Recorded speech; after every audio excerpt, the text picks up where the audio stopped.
la mobilisation passe à un niveau supérieur. Les opposants à la réforme des retraites manifesteront à nouveau ce mardi 7 mars, pour clamer leur hostilité aux volontés gouvernementales. Après avoir battu le pavé, des blocages et grèves reconductibles devraient désormais s'ajouter au programme. Une montée en puissance dans le mécontentement exprimé, qui n'est pas passé inaperçu du côté de l'exécutif. Ce mercredi 1er mars, Olivier Véran a jugé que mettre la France à l'arrêt reviendrait à prendre le risque d'une catastrophe écologique, agricole, sanitaire, à négliger la santé de nos enfants ou encore à rater le train du futur, relate BFM Télévision. Les propos du porte-parole du gouvernement ont été raillés par les opposants politiques et syndicaux. Je ne sais pas ce qu'il avait fumé avant son interview, a réagi avec humour Patrick Kanner, président du groupe socialiste au Sénat, au micro de Sud Radio, ce jeudi 2 mars. Regrettant des propos alarmistes, le sénateur du Nord a ajouté « Il ne faut pas faire peur comme ça aux Français.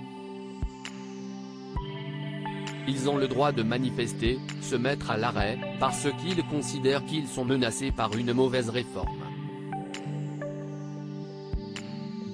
Découvrez les ministres du gouvernement borgnent la réforme des retraites entre les mains du Sénat comme le relate Libération. Olivier Dussopt est passé derrière les propos de son collègue au gouvernement pour les expliquer. Nous sommes dans un moment de notre histoire économique et sociale, après le Covid, face à la guerre en Ukraine, dans un contexte d'inflation, où bloquer le pays n'aurait pas de bonnes conséquences. Les désaccords et les manifestations, si est normal, mais cela peut être fait sans bloquer le pays, a défendu le ministre du Travail, au micro de RTL, ce jeudi 2 mars. Après avoir été discuté à l'Assemblée nationale, le projet de loi autour de la réforme des retraites a débuté son examen au Sénat. Alors que plus de 4720 amendements ont été déposés, la majorité sénatoriale de droite devrait se montrer favorable au texte, avec quelques ajustements proposés. Crédit photo, Stéphane Le Mouton.